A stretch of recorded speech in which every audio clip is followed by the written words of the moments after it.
Well, getting to Princeton was not a particularly easy path, and I'd grown up without my dad.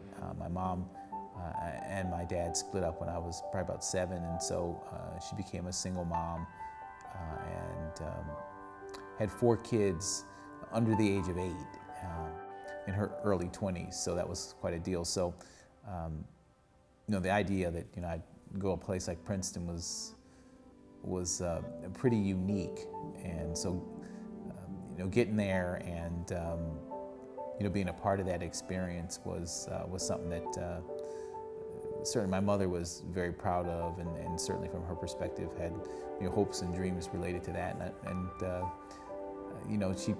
I probably can understand that as a parent didn't really want much to kind of get in the way of that. I remember chapel as a first grader, accepting Jesus Christ as my Savior. When I was a junior in high school, my mother got cancer. So she passed away the summer before my senior year, and I felt like at that time God was leading me into medicine. My dad and I walked through the college application process together, and I was thrilled to be accepted to Princeton. Well, I met Yvette my sophomore year of college. She stayed in the same dorm that I stayed in, and we shared the same cafeteria. So every now and then I'd see her in there, and I really didn't go up to her at all. I thought she was cute and wanted to meet her at some point, but was a bit shy about it. So anyway, I played football, and one day after practice, we're walking down this one pathway on campus, and I see her walking ahead.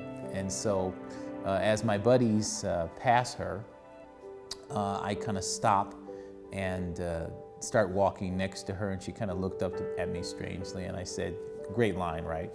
What's a nice girl like you doing out on a night like this? And she said, really corny, and I was like, yep, but it worked. Anyway, so we just kept walking. I walked her back to the dorm, and we just had a brief conversation. That was pretty much it. We really just connected. He's a great talker, and we had such fun together. Ate all our meals together, spent all our time together, and pretty quickly fell in love.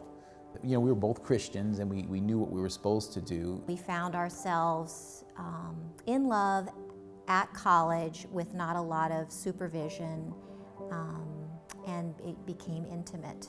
I sort of knew well what the risks were with this kind of behavior, and I also knew what God's plan was for us. So that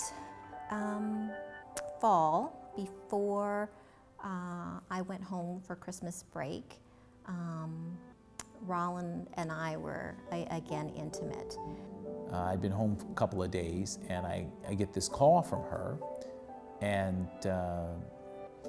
she says to me that she thinks that she's pregnant. So when I came back from Christmas break, I went to Princeton's Students Health Center, and I had my pregnancy test.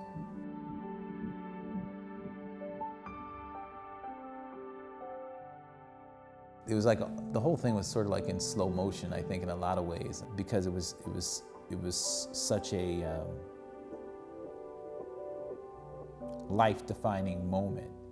The first thing she asked me was, or basically told me was, she said, "You're going to have an abortion, aren't you?"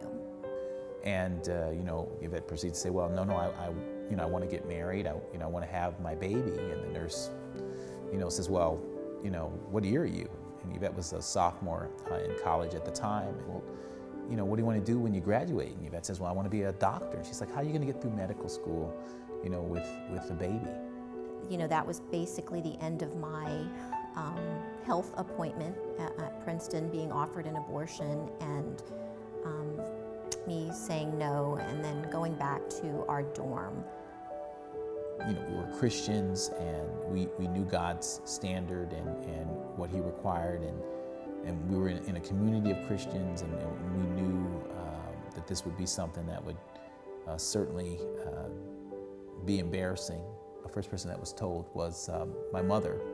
And I remember that call and her disappointment. I mean, I think in a lot of ways she was concerned that this was going to cause me not to graduate. I was the first person in my family, to ever go to college, and certainly ending up at a school like Princeton was a big deal. I think one of the hardest things about those next few months was how I was going to tell my father. She decided to write her father a letter to tell him what happened. So she wrote the letter, and a week passed or so, and then she got the call from him. He said, "I love you, and if you want to get married, you can get married. If you don't want to get married, he would be happy to have me home." I said, "Well, if you're gonna get married, you guys are gonna have to be adults and be on your own," and we were. We got married in Princeton with a justice of the peace and lots of friends from school. Because we didn't have transitional housing in school, I actually went home to Texas.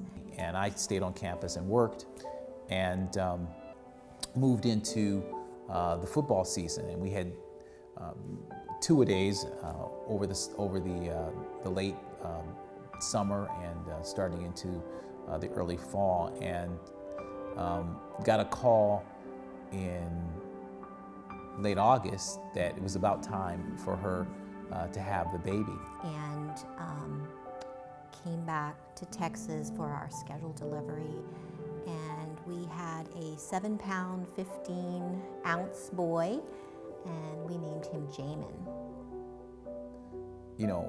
Graduating and having Jamin there as my son, and having made a choice that was the right choice. That was the beginning of our life as a family. Unplanned, but by God's grace, turning our hearts back to Him, making a decision to choose life for our son, making a decision to get married, and start plans together as a husband and wife.